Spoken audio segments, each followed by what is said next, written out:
দান করে দেন মাবুদ। আজকের মুনাজাতে কে জানি হাত বাড়াইছে, কার জানি জগতের মধ্যে বাবা নাই। আল্লাহ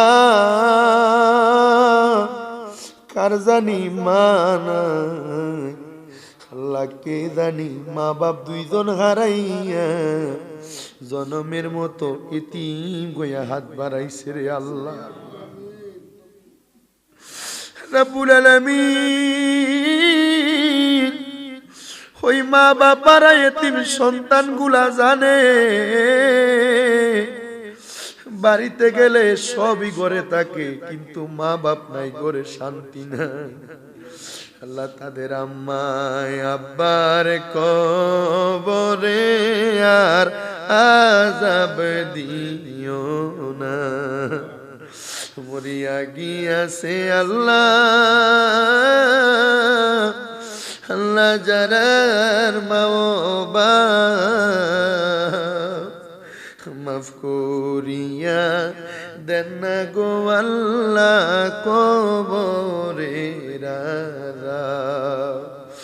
আমরা আম্মায় আব্বার কবরের আযাব মাফ হইছে নি গো আল্লাহ।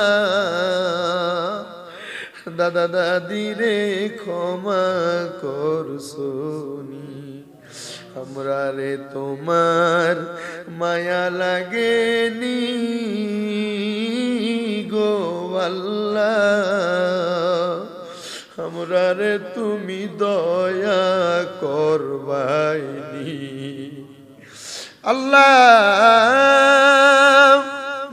আজকের মুনাজাতের মধ্যে কাউসার মিয়া তার বাবার জন্য, দাদা দাদির জন্য, বংশের মানুষের কবরের আযাব মাপ চাইয়া দোয়া চাইছে। আল্লাহ ওনার বংশের মানুষের কবর নাজাতের ফয়সালা করে দাও। মাঝে মাঝে কাউসার মিয়া আব্বা আম্মার জন্য দোয়া চাই, বংশের মানুষের জন্য। আল্লাহ আল্লাহ তার দোয়ার বরকতে তাদের কি ইসালে সওয়াব তুমি তাদের কবরে পৌঁছাও। যারা বেঁচে আছে হায়াতে বরকত দাও, কাউসার মিয়ার কামাইয়ের মধ্যে বরকত দান করো। রিপন মিয়া তার আব্বাজান হারুনুর রশিদের মৃত্যুবার্ষিকী উপলক্ষে দোয়া চাইছে। আল্লাহ রিপন মিয়ার আব্বাজানকে তুমি কবুল করো। রিপন মিয়ার আব্বার কবরটাকে জান্নাতের বাগান বানাও। রিপন মিয়া বিদেশের বাড়িতে একটু সমস্যায় আছে, ইয়া হাল্লালাল মুশকিলাত, আল্লাহ তোমার গায়েবী মদদ দ্বারা সকল প্রকার মুশকিল থেকে আসানি প্রদান করো। বিশেষ করে রিফাত তার দাদা দাদি নানা নানির জন্য দোয়া চাইছে।